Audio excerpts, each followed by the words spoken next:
Well, good morning, everyone. Thank you for being here. Mickey says it's 10 o'clock, so it's time for us to roll.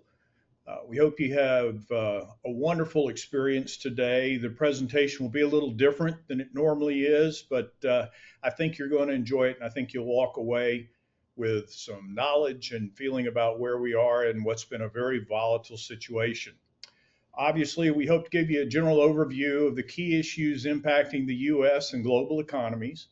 We're focusing on the areas that will impact most of our attendees. Please note your questions in the chat box. There's going to be ample opportunity in the latter part of the presentation to answer them. Thank you to those of you who have already submitted questions. We know what's on your mind, what your thoughts and concerns are. We appreciate getting those in advance, and we'll be addressing those as the presentation goes on. So without further ado, let's review a quarter of two things the economy and market hate: change and uncertainty. Joining me today, of course, is my partner, Shawn McCabe. Together, he and I will strive to help you make a sense of the uncertainty and confusion surrounding the economy and the market. I will start with giving you a market update. So here we go.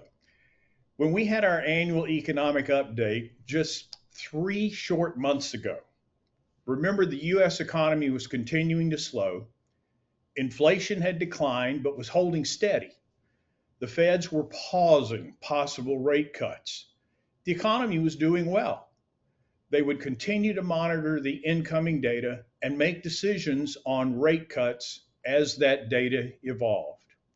We had unemployment continuing to hover at all-time lows.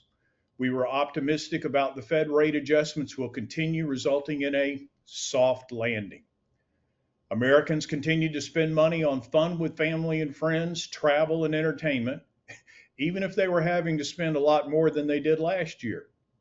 We had just begun Trump 2.0. When I was preparing for our presentation, I couldn't help but reflect. It's hard to believe that 5 short years ago in February, Kathy and I were on vacation with some close friends. On the trip, one of our friends went from feeling great to feeling miserable in a matter of hours. We thought it was the flu, but in retrospect, it had to be our first encounter with something called COVID. Fast forward to the TPC in March, and suddenly our world as we knew it was being shaken to its core. I received a call from another of my closest friends whose wife was vacationing in Italy. He told me what the storyline was in Italy and the precautions the Italian government was taking. This unknown but powerful virus was spreading like wildfire, and the world was facing its first global pandemic in more than a century. Immediately, governments quarantined citizens, shuttered business, and halted nearly all economic activity. Remember, at that time, Corona was a Mexican beer. Who knew Wuhan wasn't a Disney character? What in the world was happening? We were functioning in a world by wearing masks, walking in one direction down a grocery store aisle, only to find out there was no toilet paper. The stock market plunged. The S&P 500 dropped a third of its value in a month. The world was in a state of confusion and fear of the unknown. If there was ever a time for that phrase, "It's different this time," it was then. In spite of this global confusion and uncertainty, we counseled our clients, hold, stay fast, and stay the course. Restrict selling anything. Fund withdrawals by using available cash, and most of all, turn off the TV. Please ignore the noise concerning doom and gloom scenarios, the economy, and the markets. As with every crisis that came before it, great companies adapted, improvised, and ultimately overcame the pandemic. In the 5 years since those dark days, the S&P 500 is up 90%. That's after the recent declines. Once again, disciplined long-term investors, not traders, prevailed. They're still batting 1,000. Q1 of 2025 felt like 2020 in many ways. Instead of a global pandemic, investors now find themselves once again in a state of confusion and fear of the unknown over President Trump's economic policies, part 2. In typical fashion, the fear triggered one of the fastest 10% market corrections in history, just 21 days. But amid new cries of, it's different this time, our advice remains unchanged. In spite of the global confusion and uncertainty, we are counseling our clients hold, stay fast, and stay the course. Restrict selling anything, fund withdrawals by using available cash, and of course, turn off the TV. Please ignore the noise concerning doom and gloom scenarios, the economy, and the markets. We remain just as confident now as we were 5 years ago that we will ultimately be rewarded for adhering to our sound investment philosophy and steadfast approach. Don't get me wrong, it stinks. It's much more fun when the market is reaching all-time highs on almost a daily basis. Shawn and I will do our best to guide you through the facts and help you make sense of it all. Shawn, help us out, buddy. Marshall, just want to double check before we get too far. Can you hear me okay? Got you good. Thank you. Fantastic, man. Fantastic reminder, Marshall. You've been doing this a really long time. I've been doing it about half your time. These reminders never get old, and what an incredible walk down memory lane. So, Marshall, thanks. Way to kick it off. But as you said, it sure has been a wild ride since our last market update. With uncertainty on tariffs and policy and trade war and all this that's going on, it's been whipsawing the market, as we all know. So let's take a look at what we're seeing on the economic front. But before we do that, I want to preface this presentation. You already did a little bit by saying we're a little bit different this time, and say that this quarter's update will be a little data heavy. So I hope everyone's got their coffee, they're wide awake. We didn't do this at night, so you'd fall asleep on us. We really want to hone in on a few things for everybody. Our hope in presenting all that data is to help all of us make better sense of what's really going on in the market and hopefully fill in the gaps the media truly leaves out. And I would say intentionally, maybe not, I don't know. But by the end, we hope our persistent but wise battle cry to hold steadfast and stay the course, you're going to hear us say that a lot today, will not only be just good advice, but it'll be backed with a little bit of facts and data.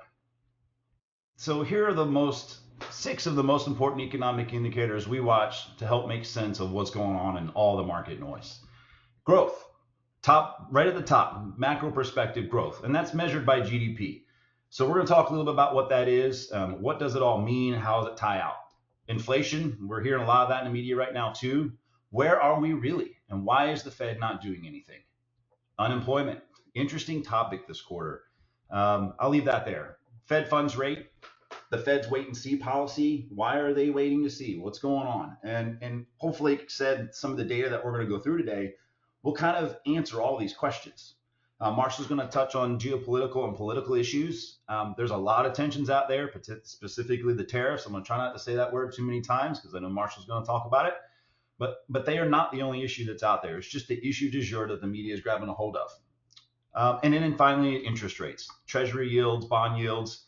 How does that integrate and tie into the Fed funds rate?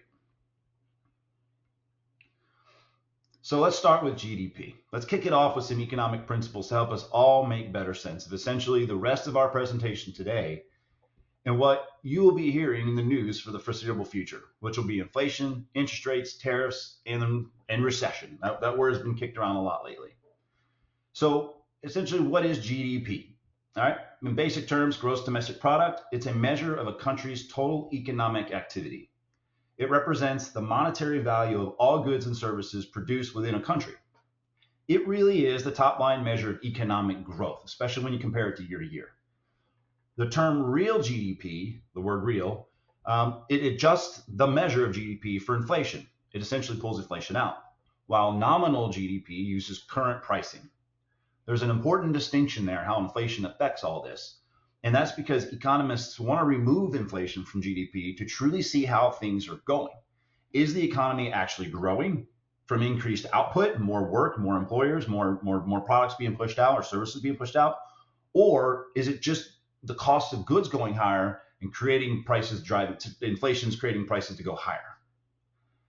While we can adjust GDP by removing inflation, inflation's actual impact on GDP, it's kind of a weird relationship there, would be or should be minimal as long as increases in prices also, and oftentimes they do, come with increase in wages, real wages. Real, again, being adjusted for inflation wages.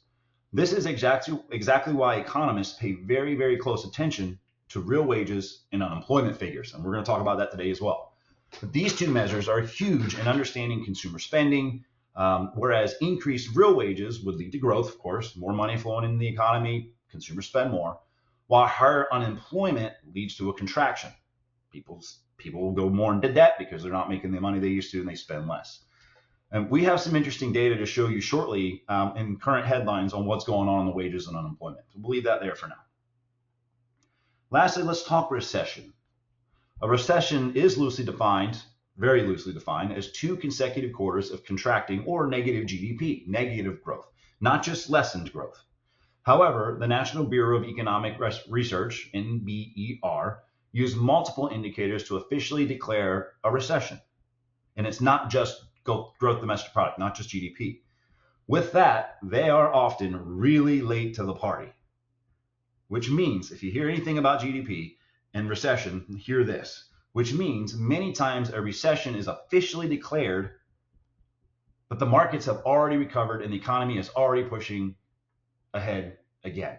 So essentially, NBBR is way behind the curve most of the time. So the question of the day, are we headed for a recession? You guys might not like this, but my answer is absolutely. The caveat is we just don't know when, and I don't think it's right now. So if you look at currently, the U.S. is not in a recession, right? And we'll look at the sign in a second. Looking at GDP, growth has been decent the last few years. Then I'm going to give you some perspective on this. I'm not just going to throw data at you and hopefully you take me on my word. But GDP for 2022 was $26 trillion in the US, which was 1.94% higher than it was in 21. In 23, GDP was 27.7 trillion, or 2.5% higher than it was the year before that in 22. In 24, GDP was 29.37 trillion. A lot of money going out, right?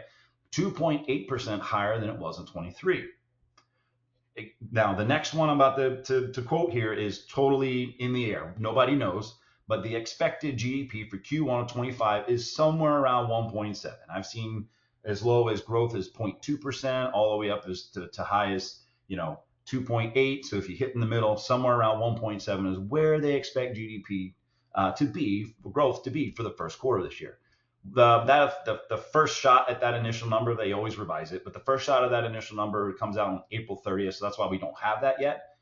But for comparison, I want to give everybody some broader perspective on what's going on here. The historical growth rate for the US, historical GDP, year over year, is around 3.21%. And that measures from 1947 until 2024. So over that time period, the average GDP year over year growth is 3.21%. So compare that to the percentages you see on this slide. And I'll say this, the economists say that anything less than 2% growth is considered slow or sluggish. The term is sluggish that they use. So from the data perspective, the economy is still growing, just not as much, just not as fast, just not up to the historical average of 3.21%, aka it's a little sluggish. So let's look at the economic cycle. We get GDP, we get growth, we get where all that's at, and we've all heard of the economic cycle, so I'll spare a lot of details on what this is, but where is the US in the grand scheme of things, right? And this slide illustrates the position of different economies along what is called the economic cycle, different phases. The US, which is the blue dot, sort of that right center there, is technically in the mid phase of the economic cycle. We categorize things. While the graphic is a nice illustration, I want to point out what makes up the mid, late, and recession phases of the economic cycle, and one additional very important fact. So if you look at the center of the chart, look at the top there where the cycle phases are, you'll read that mid phase, or mid cycle is, growth is starting to peak. Credit growth is still strong, right? Businesses can get access to markets. They can still grow their businesses, not markets, they get access to credit. Profit growth is starting to peak. You're seeing PE multiples that are off the charts out there. Your fiscal and monetary policy is very neutral during this phase. And your inventory, your sales are growing, equilibrium is reached, meaning your supply and demand pools are starting to reach equilibrium. Sorry, and inventories are there. They're balancing out. If you look at the late phase of the economic cycle, growth starts to moderate, starts to pull back a little bit. credit starts to tighten, and interest rates, inflation starts kicking in. Your earnings are under pressure because when credit tightens, interest rates go up, costs more to do business. Policy starts to become contradictory to what we need to have a growth market. And inventories grow because we're selling less, sales growth falls, and you're starting to see prices and profits drop. Now slide into the recessionary phase of the economic cycle. You have falling activity, right? Everything's dropping. Prices dropping, oil prices dropping, inventories are going up because they're selling less. You start seeing demand loosen because there's not enough people out there buying. Consumer sentiments in the floor. Policy at this point in time starts to ease because the Fed and the Congress want to pull us out of recession and get back to growth. And then inventories start to fall, meaning once you get off the bottom of the recession, companies are going to start releasing inventory and start making money again, start becoming profitable, and then flip back into that early phase of growth and expansion. I really like to point that out. And by simply reading this, you may now see why pundits are saying we may be headed for a recession, because we feel like, if you hear all the news that's going on out there, that we're kind of in that mid or late phase. Technically, right now, the economists are still saying we're in that mid phase of the economic cycle. However, and as this disclaimer states on the slide, I'm not going to read it. You guys can go back and read this. We'll make this presentation available. But as a disclaimer states, economic cycles are not linear, meaning advancing from mid doesn't necessarily mean we're going to jump right to the late. And it doesn't mean it has to go from mid to late to into recession. It doesn't mean that at all. We could float in the mid to late phase for years. Eventually, the U.S. will slip into a recession as part of the economic cycle. It has to happen, and the economy will adjust. The reality is nobody, no one, not anyone, knows when or what events will lead up to an economy, particularly the U.S., going into a recession. Let me give you a perfect example. Marshall took us there a few minutes ago. The economic phase of the cycle we are currently in is actually a continuation of the COVID-19 recessionary period. The NBER identified the recession from COVID-19 in the period between February of 20 and April of 20. 2 months. That was quick, right? Now, how can you have a recession in 2 months when, the high level thought of what a recession is 2 negative quarters of contracting GDP? See what I mean? So I say this to illustrate my earlier point that oftentimes we are already back onto the earlier, even mid-phase of the economic cycle, the fundamentals, the things that should be driving the stock market higher, and often higher market indices, like I just said, by the time we've even realized we've experienced a recession. So I say all that to say, I know it's a lot of data. The word recession shouldn't be this big, scary, evil thing that everyone thinks about. Most of the time when we're in the recession, the market's already out of it. And it's no part of the normal, healthy business cycles in any economy. All right, enough on that one. Moving into a little bit more on the economic cycles and how different sectors are impacted by those different cycles. I like to slip this chart in here when talking about economic cycles to illustrate how certain sectors of the economy tend to do better during different phases of the economic cycle. There is a relationship with the economic cycle and investable sectors. Certain sectors tend to do better in different parts of the economic cycle. For instance, financials, real estate, consumer discretionary, information technology, industrials, and materials all tend to do well during the early expansion. It's where the money is going. High-tech industries, that far left column. While consumer staples, healthcare, and utilities tend to do better during recessionary periods. People rush to the safer bets of things. So take a look at energy, for instance, in that far right third column. It's not all the way over, but it's in the late cycle. While the energy sector tends to do well during late cycle, high energy prices are often the blame for pushing economies into recession. While correlation does not always mean causation, you hear a lot of economists say that, it does, and in this example, it may seem that way with energy and pushing economies in recession, high oil prices, fuel prices, that's part of that part of costing more to do business. There is a reasonable relationship with sector performance and where we are in the economic cycle. All right, it's a lot. I get it. Again, the unsolvable puzzle, though, is when and what event triggers a downturn or a transition back or forth in this economic cycle. And again, nobody knows. So, all that to say, this is precisely why experts say a portfolio should remain balanced and diversified. Doing so will help minimize impacts from economic cycle adjustments, they happen all the time, while also capitalizing when the times are good and when the times are bad. With all the variables and unknowns that impact the economy, the sectors, markets, and even individual investments, trying to time the market from an investment standpoint is absolutely futile. All right. So let's move on to inflation. This is part one of why the Fed refuses to budge on political pressures to lower rates. Inflation, at least for now, is in check. Looking at 2024, inflation came in at about 22.9%, just average for the year.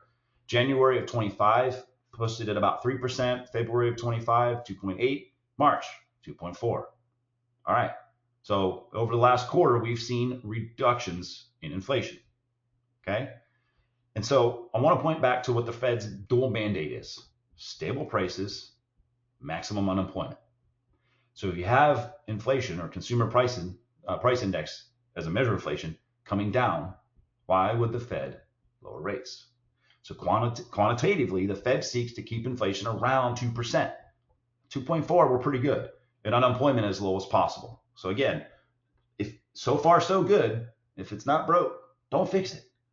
So hopefully that answers some of the questions out there on why the Fed's has a wait and see stance at this point. Next up is unemployment. This is part two on why I think the Fed insists on wait and see. Historical unemployment, we'll start with the historical averages first, is 5.68%, right? And again, that's over 100 years and then some. Where the record high of unemployment was 14.9% in April of 20. I want to say that again.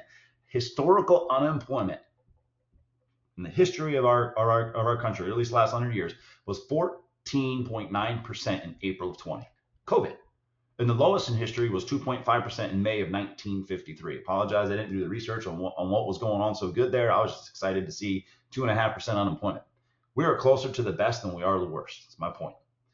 So from a historical average standpoint, unemployment is in a great spot. We're at 4.2% in March. Okay. Now, this is the interesting part I mentioned earlier. While the unemployment rate has increased, which is what you're hearing in the headlines, from January until now, by a nominal amount, in my opinion, total non-farm payrolls, meaning non-farm payrolls, jobs increased by 228,000. Okay. So how'd you have a reduction in unemployment, but the market added 228,000 jobs? What I think this represents well is the complexity of the underlying data that these indicators actually measure. In short, the movement in unemployment is essentially a non-event for now. And I think it's certainly nothing to flinch at when put in the perspective of the historical average and in comparison to last year. So to make my point even more clear, again, if it ain't broke, don't fix it. All right. So you're probably thinking, yeah, Shawn, sounds great, but you haven't said one word about tariffs. And I have not on purpose. Marshall will discuss tariffs in a little bit, but for now, the data is clear. The rest is speculation. And I have to say this out loud, just to go on the record. I applaud Jerome Powell's resolve and not letting short-term politics affect long-term smart Fed monetary policy. All right. So speaking of Chairman Powell with the whole wait and see, that's his posture for now. To summarize some of the data, and again, I apologize. I know it's a lot of information, a lot of data. I'm getting to a broader point here. The target Fed funds rate was or is between 4.25% and 4.5%, and it's been there since December 19 last year. The actual rate is still at 4.33%, and again, it's been there since December 18th, the last Fed rate cut. This, along with quietly and smoothly reducing the Fed's balance sheet, which means they're selling treasuries off the balance sheet quietly, slowly, not enough to jerk the market around, has resulted in the 4.2% unemployment and 2.4% inflation rates we saw in March. All in all, I say Fed Chairman Powell and the Fed have done a great job. They understand their role, and most importantly, I believe they acknowledge President Trump's methods for making deals. As such, again, I got to applaud them. Reacting to a Trump tweet or a tariff threat or anything else that comes out of that office, which are most likely negotiation tactics anyway, would have the Fed chairman chasing their own shadows and making decisions on a day-to-day basis versus long-term monetary policy. And if you've invested or not invested, if you have attended any of our economic updates recently, then you know I've been talking about President Trump's strategy. He published it in his 1987 book, The Art of the Deal, and has not changed his modus operandi one iota. With that being said, President Trump's deal making in its early phases tends to be extremely aggressive. We know this. We saw this in his first administration. Think tariffs, right? He's going out there quadrupling China tariffs just to get them to come to the table. In an effort to negotiate for what he thinks is best. So if the Fed were to be influenced by these short-term political pressures or Trump's deal making, I'm doing air quotes, but you can't see me, we would have price instability effectively undermining the purpose of the Fed in the first place. So, saying that to say, I am thankful the president released a statement on Tuesday dismissing any claims he wants Fed chairman fired. That post absolutely has to remain independent and data-based. And again, I think the Fed's doing a decent job there. So, where does the Fed go from there? The chart on the left illustrates what the Fed funds rates were since January of 22. But more interestingly, where the market expected them to be for 25. And that's in that little gray box on the far right-hand side of that left chart. That gray box is where everyone expects the Fed funds rates to go. The blue dots show the market expectation of those rates back in September. So the blue dots, the blue line, is what everyone thought the rates should be when they were looking ahead back in September of last year. The purple dots are where the market thinks the rates should be back as of March of this year. And the green dots are the Fed's expectations currently, where the Fed wants the rates. Interestingly, you can see how the market is revising higher and higher, meaning the market is realizing and understanding, okay, the economy is doing better. We don't need to adjust rates lower. Inflation's, air quote, in check. Unemployment's decent. GDP, okay, we're not growing like we were, but we're still positive. Now, moving over to the chart on the right. The chart on the right shows the Fed's sentiment on rates as indicated by the blue dots, which essentially represents the FOMC participants' individual assessment. The overall FOMC sentiment is around 4% for 25, right where everyone thinks it needs to be, with the group shifting lower in 26 and in 27. And I know you can't read this chart. I apologize. It was clear when we posted it. I don't know why it's so small, but you can see those averages and those blue dots moving south, and that's moving lower. And that's what you need to see. I don't know what's going on that far right one. It looks like a little schoolgirl wearing a dress. Who knows what the Fed's thinking about after 27? So kind of gives you some indication there what's going on in their minds. So I show you these to give you a data-based perspective on where we're at. And unless the U.S. slips into a deep recession, or deep is relative, into a recession, I would not expect rates to shift substantially lower anytime soon. And with the data presented on prior slides, we are currently not in bad shape as far as current economics go. Now, it's the government and politics. This is government and politics that are involved here. So your resident part-time economist, me, Marshall, we reserve the right to modify our statements if they do something that goes against the data, aka something stupid. So Marshall, I know you're excited about bringing us up to speed on the geopolitical and domestic political issues, controlling the headlines. I've done my best to minimize my use of our favorite 6-letter word that starts with T and ends with F, but I know there are a few other hot items you'd like to discuss first. So I'll turn it over to you, sir. Thank you, Shawn. A lot of data, but helpful to know where we've come from, and that always gives us some idea of where we're going. But starting with geopolitical tensions, not much has really changed over the last couple of quarters. Russia and North Korea versus Ukraine, that wages on, causing humanitarian issues and creating more risk to the investors' capital flow in that region. While world leaders are optimistic the conflict is contained, there's always that risk of escalation, increased tension between Russia and NATO and the West. As noted, Ukraine and U.S. relations have been restrained with the new administration, and we're down to discussing such hot topics as what attire do you wear to the White House? Very important things in world geopolitical stuff. The Hamas-Israel conflict and the new involvement by Iran also continues, causing the instability and economic certainty in their region. Some of this risk of escalation and hopes for peaceful resolutions. At the moment, there's some semblance of ceasefire negotiations. At least everybody seems to be talking a little bit. China continues to support their neighbor Russia and threaten hostilities against Taiwan, so nothing new there. The US and China, I had someone tell me, Marshall, this is really World War III. It's just an economic war instead of a bullet war. Well, maybe so. But the US and China are in full economic war throughout the use of tariffs. More a little bit later in the presentation, but that's kind of just a seed planter. So lots of tense areas globally. I suspect that will continue through the remainder of the year and probably well into 2026. On a brighter note, day before yesterday, Treasury Secretary Scott Bessent had admitted that the tariff standoff with China is unsustainable. Wow, what a surprise. And that he expects things to de escalate. Shawn, what was the name of that book you referred to a minute ago? The Art of the Deal. The Art of the Deal. Some things have not changed since '87. No, sir. So the last time I checked, other than having a printing press to print more money, the government doesn't manufacture or sell anything. The government earns money via taxation. It may be income taxes, fees, more debt, and yes, tariffs. But it comes directly or indirectly from us, the taxpayers and consumers. So offering to not tax certain sources of income or give a tax credit for certain activities means the money has to come from somewhere else. Spoiler alert, we're broke. We have $37 trillion in debt and counting.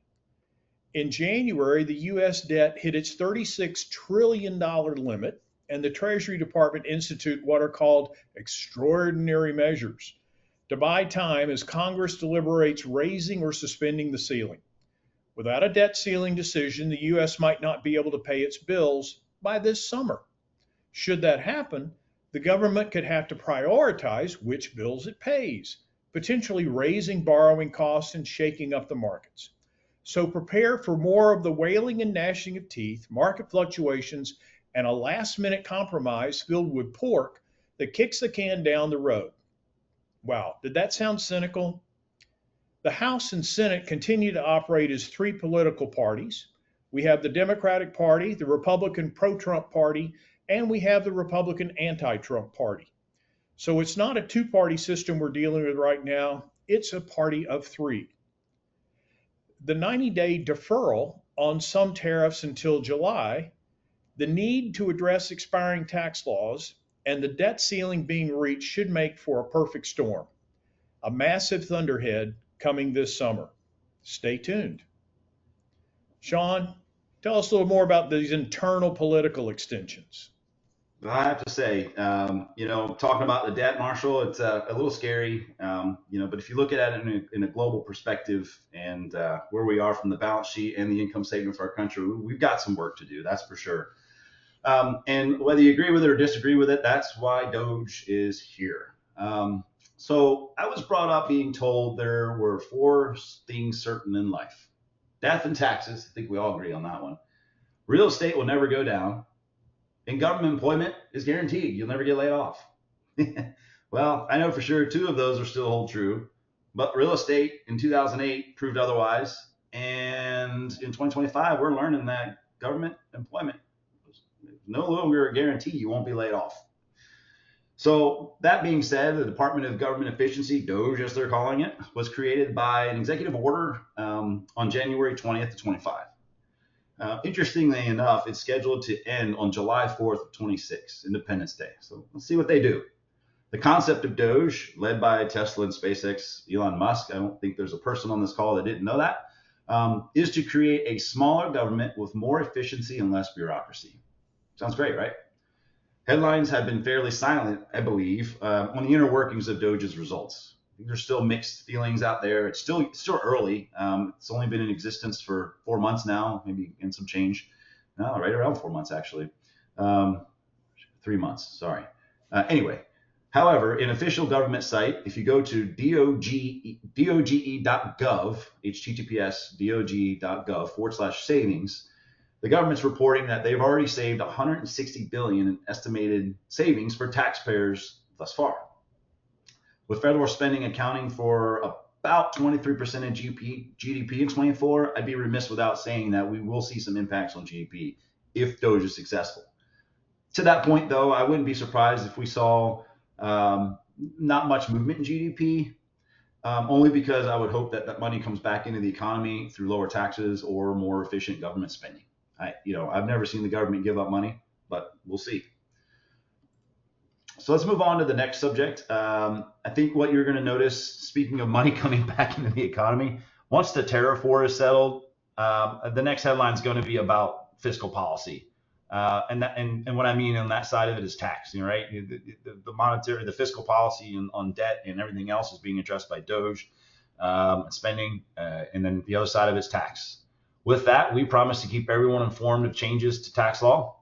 What we know for certain, many provisions of the Tax Cuts and Jobs Act of 2017 will be expiring at the end of this year, and that changes will be coming. They have to address it or they will expire. That's certain. The House has adopted an amended version of a Senate's budget resolution, which includes many provisions that would extend or make permanent provisions of TCJA. That's already in the works. They're already working on it. But what's uncertain is what the reform will look like once it gets through the legislative process. And just a little story here. I know I have some CPA friends on here. There's some legislation going through the Florida House too that's changing licensing requirements for CPAs. And the Florida Institute of Certified Public Accountants was all behind a Senate bill that basically allowed CPAs to become licensed with a different pathway. Well, that piece of the legislation got to the House, and the House tagged it on to another piece of legislation that basically abolishes licensing in the state of Florida and CE requirements. And that's not good. That's not good for professionals. That's not good for people relying on professionals. But my point in bringing that little subject up is, who knows what the legislation is going to be. The idea that we will be able to bring more CPAs on and get them licensed through a better pathway is now tied up because they connected that to abolishing licensing altogether in the state of Florida. So stay tuned. Try not to dig into it too much. Try not to guess what the rules and laws are going to be. What I'm telling you is, as we know, when these facts come through on the Tax Cuts and Jobs Act update or tax reform, we will let you know. And I all but guarantee you that the next headlines are going to be fiscal policy, tax, what's going on. As soon as tariffs settled, that's what the media will be focusing on. So again, always we'll keep you posted. All right, Marshall, we've covered quite a bit so far, but I know you have a few more data points to cover, so I'll turn it back over to you. Sounds good. A critical driver in U.S. borrowing cost, of course, is always the 10-year treasuries. That's what the market sets, and the 10-year treasury has held steady since last quarter. Not too bad. And the driver of that is economic uncertainty and, of course, no more rate cuts from the Fed at the moment. Home prices and mortgage rates have held steady for Q1 of 25, but activity is nowhere near what it was in recent years. The culprits here are two things: the rising interest rates from the past and a lack of supply. For mortgage rates, the principal driver is the 10-year treasury. Historically, mortgage rates are equal to the 10-year treasury plus about 2.5%. So until the 10-year treasury starts to drop, mortgage rates will be declining. The 10-year treasury yield won't be dropping until the Fed lowers interest rates again. So if you want to know what's going to happen to rates later this year, look at Shawn's charts that he gave us a few minutes ago on what the Feds are saying as far as interest rate movement. Consumer confidence is down. Wow. I'm sure on this call, some of your confidence is down, but U.S. consumers say they're very uncomfortable about the economy. The impact of inflation on their purchasing power in recent years and the uncertainty of the future cost of items like phones and vehicles and shoes have caused consumers to rethink purchasing. Despite lowered inflation, low unemployment numbers, decent job openings, consumers still aren't confident because of the uncertainty. And look at that drop.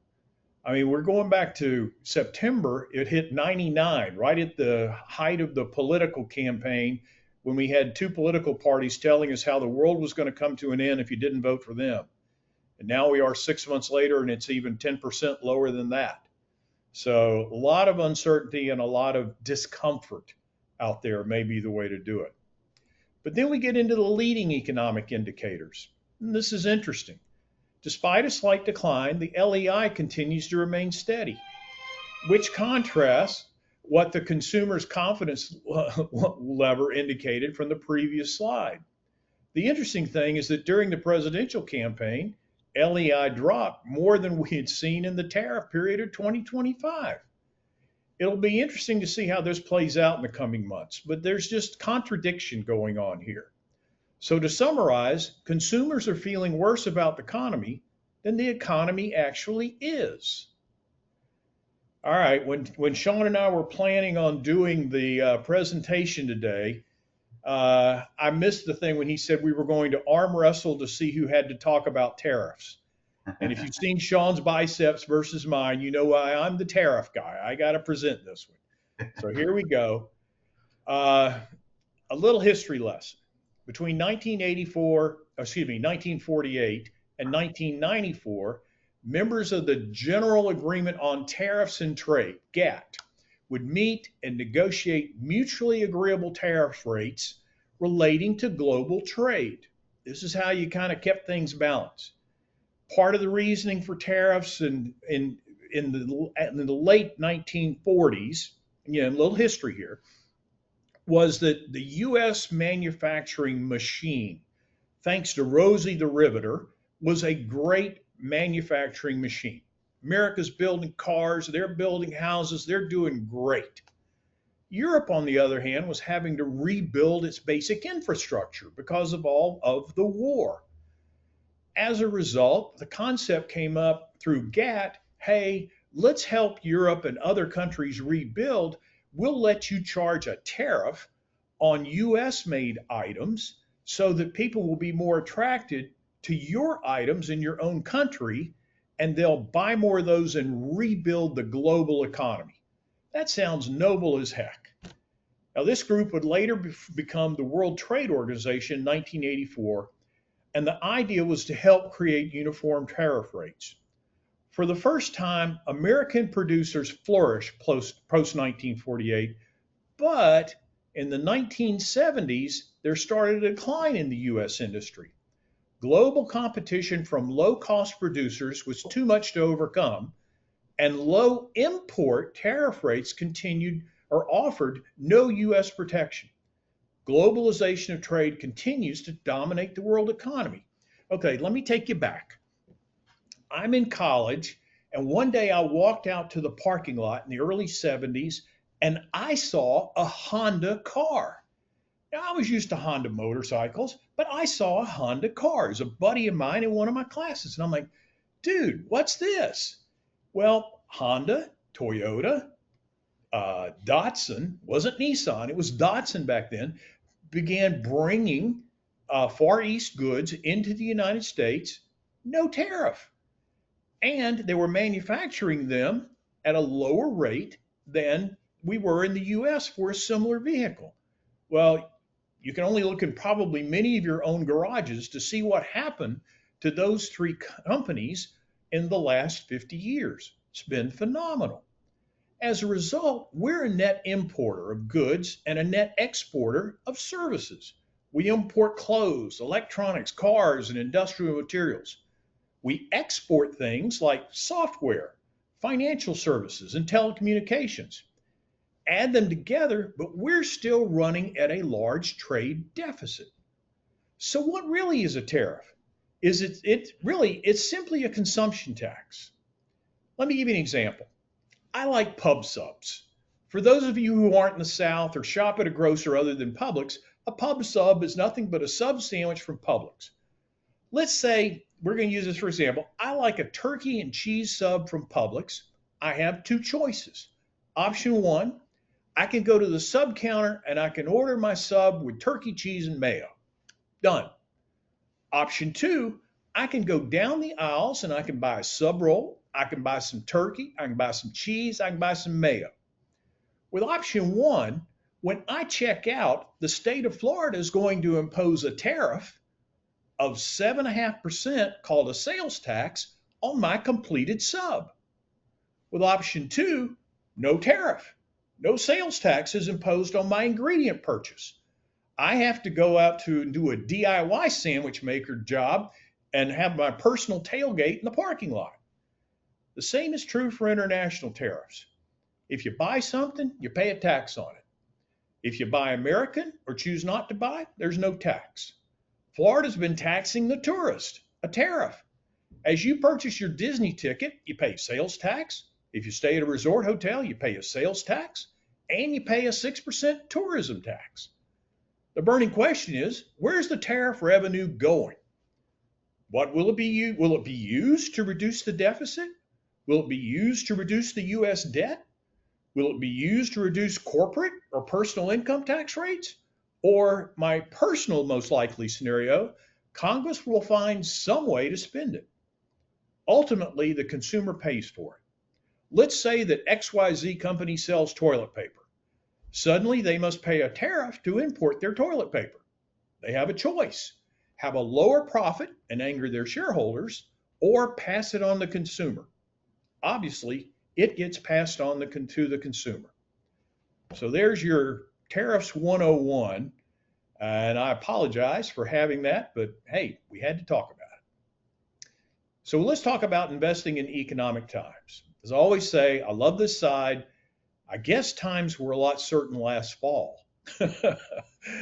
Let's just say the bull market continues. When we had our annual update, I asked the question, are we due for a correction?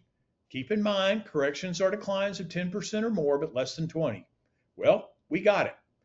Bear markets are declines of 20% or more.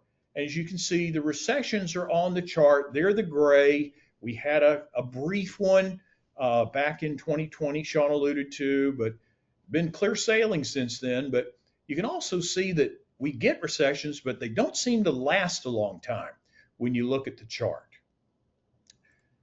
So I frequently get the question, Marshall, why are you so confident in the market? Well, this chart shows why. As I've noted in many previous presentations of our economic update, my first stock purchase was in the fall of 1973. I was a senior in college. I'd just gotten a bonus being promoted to a part-time supervisor at United Parcel Service. I'm 20 years old. I got cash in my pocket, went down to the Merrill Lynch office, and the guy convinced me not to buy the stock I wanted, to buy something else. I rode with it for a few weeks. Boom. November 73 hits, market starting to decline. That stock isn't doing well. I go back into the Merrill Lynch office. You didn't have internet back then. Said, dude, sell my stock and buy what I told you to buy originally, because nobody wanted to buy a company called Winnebago back in 1973 except good old Marshall, because it had been beaten up as we were moving forward. So I bought what nobody wanted. So the reality is, this makes my 8th significant downturn in the market. I started with the oil embargo right after I got in. We had the 1980s recession with high inflation. Now, let me define high inflation here. I'm talking 14.5% high, not 3% high. Followed up a year later with yet another decline due to high interest rates. I'm talking the prime rate at 20.5, not 7.5 high. I'm talking mortgage rates of 18.6 high, not 6.9 high. The dot-com recession of 2000 created the decline in 2001, which was further, of course, impacted by 9/11. The Great Recession of 2007 to 2009, the bursting of the housing bubble. The COVID recession I alluded to earlier, and here we are today in what I call a self-inflicted market decline. So all these experiences have taught us that the market should lose on the average 30%. But if you hold steadfast and stay the course, you should see a return of 40% within the next year and greater within 2 years. Now, this is historical, this is an average, this is no guarantee. But the process isn't linear, and there will be nasty bumps along the way. So there's one way to minimize the bumps, and that's through diversification. The keys to diversify. I always apologize for the busyness of this slide, but there are lots of options to invest your portfolios, and each has merit. However, this year's winner may be next year's loser. Look, if you could, at 23 and 24 columns, and the top two items are growth stocks, 41% and 32%. Okay, I don't care what portfolio you're managing or what your portfolio looks like. If you're pulling down 41 or 32%, you're loving it. But then we got year to date this year. And look in that year to date column and look where growth stocks are. Ooh, minus 10. And before that, they were, and back in 22, they're minus 29. So you have to diversify because this year's winner may be next year's dog. You got to take a look at that. The key is to keep a diversified portfolio that meets your risk tolerances and goals. Notice that an asset allocated portfolio, the ones in white, okay, they meet the kind of a mid-range or a decent return or a relatively low loss every senior year. They're good virtually every senior year, and the whole economy's just going bad. But Shawn, as we all know, it's different this time, and there's always a reason not to invest. So why not just sit on the sideline and watch the market? Great question, Marshall. Hopefully by now the data that we've thrown at you and the wisdom of hold steadfast is planted firmly and deeply in your minds. But here's the real reason why. Market timing does not work. Warren Buffett doesn't do it. None of the other successful folks do it. And I hope the data earlier showed just how complex and interconnected our markets are. Add to that human psychology and the emotional responses to fear and greed. There's just no way to get it right enough to beat the market. So I'll add one more piece of data. Hopefully that illustrates my point, and our point, that is, Marshall. And many of us experienced this just within the last few weeks. And I'll say this, don't even worry about the bars on this. Just remember this quote. 6 of the best 10 days occurred within 2 weeks of the 10 worst days. I'm going to say it again. 6 of the best 10 days occur within 2 weeks of the 10 worst days. So for those who've rode the market all the way down and said they couldn't take it anymore and got out, and you start missing some of those best days, you'll never recover. So the markets rise 75% of the time in general, right? Like Marshall said, past performance is not indicative of future results, but as long as I've been alive and as long as the markets have been alive and the American ingenuity and entrepreneurial spirit's alive, companies will find a way to make a profit. Have faith in that. Stay steadfast. All right. So here are some things we always end our presentations with, things you should be doing with your financial plan.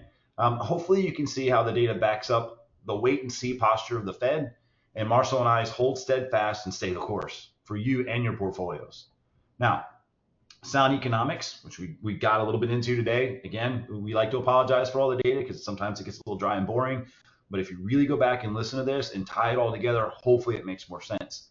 So sound economics, financial planning are the key to navigating market turbulence and sleeping a little better at night when the markets are going a little haywire. You have a plan.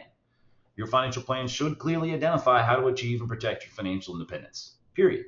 That should be number one. Make sure you review your plan at least annually. I know many of our clients are also our tax clients, so we're constantly talking. But if you haven't had an update, and you haven't sat down in a while and said, where am I? Give us a call. We'll sit down with you or give your advisor a call if you're not one of our clients yet. And just make sure you're reviewing that plan annually. Ensure your plan addresses anything that could derail it. People often think, all right, I'm on track for retirement or I'm on track for financial dependence, but they don't take into consideration the education costs, time horizon for retirement, right? How long will you be before you're ready for financial dependence? Appropriate insurance coverage, especially on life, health, disability, property and casualty, and in some cases that makes sense, long-term care. Those are the things that could derail your financial independence. You can plug those holes with sound financial planning.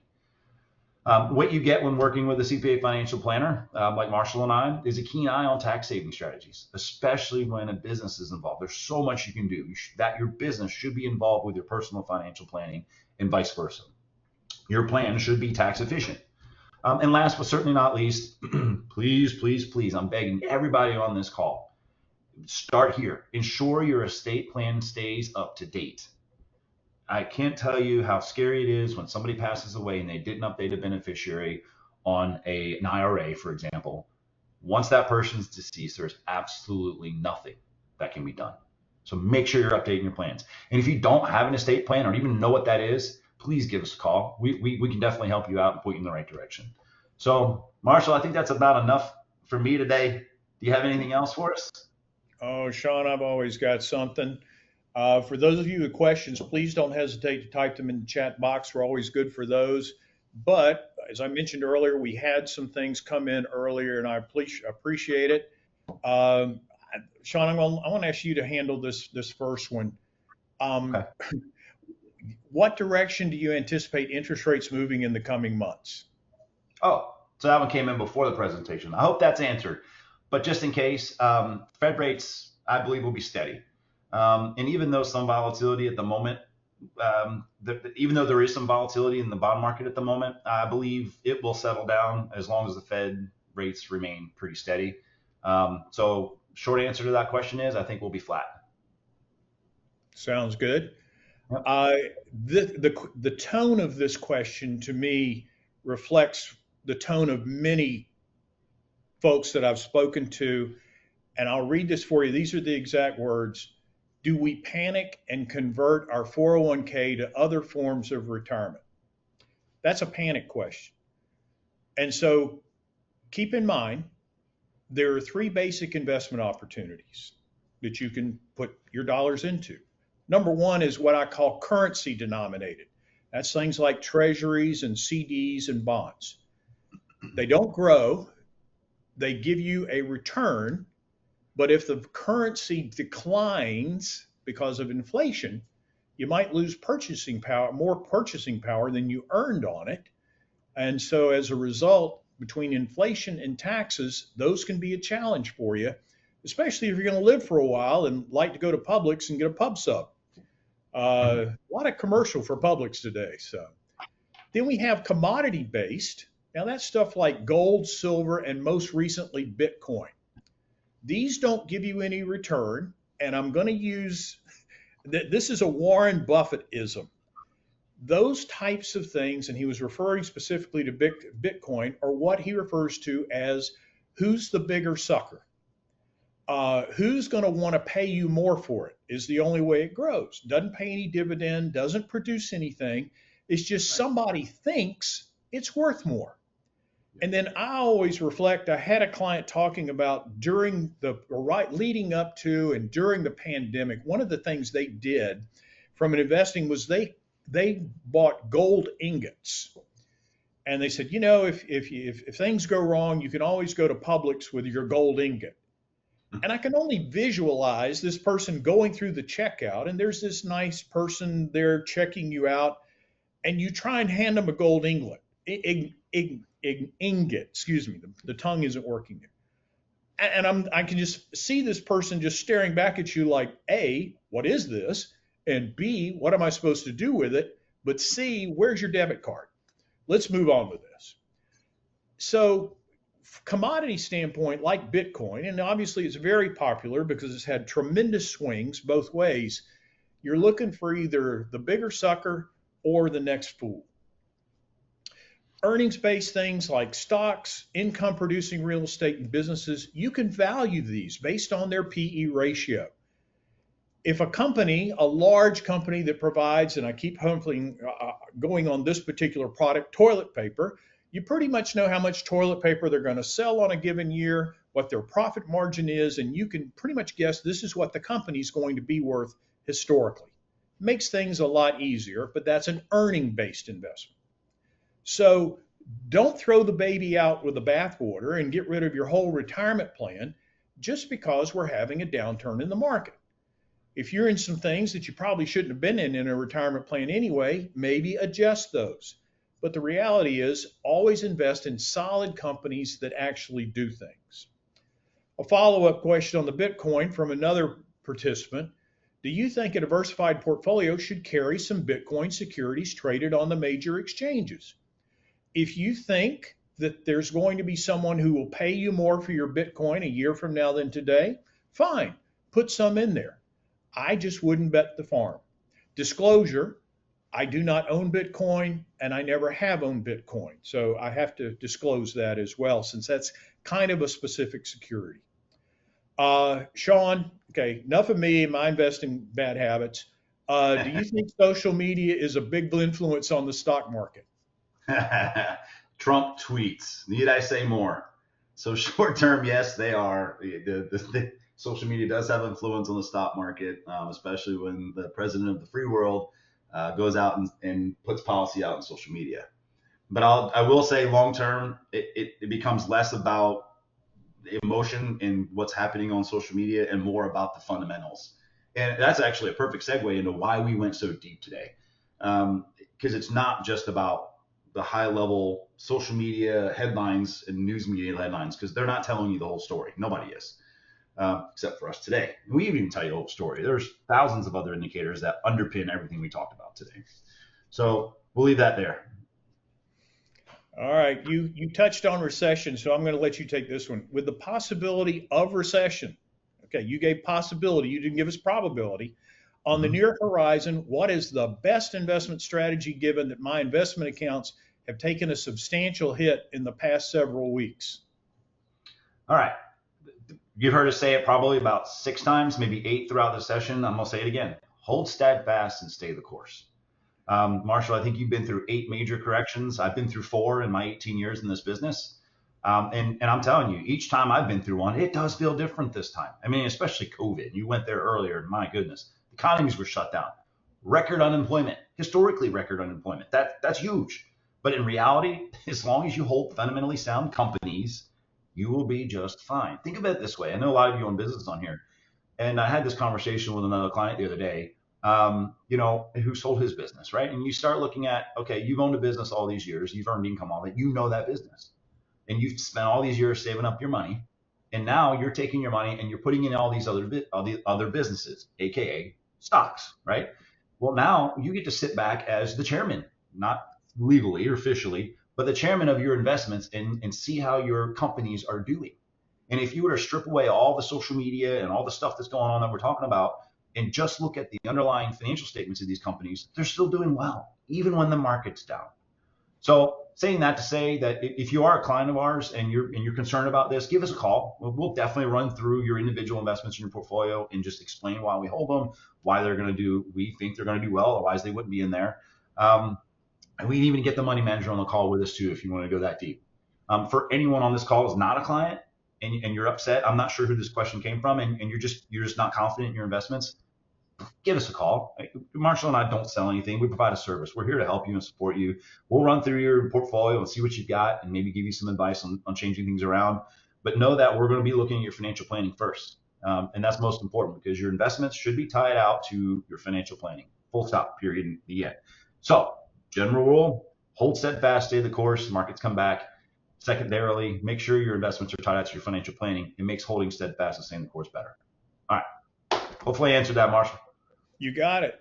Well, I'm going to apologize here to a couple of our participants who had tax questions. As Shawn mentioned, Congress isn't at a point in the process of updating the tax code where we feel comfortable giving long-term tax counsel.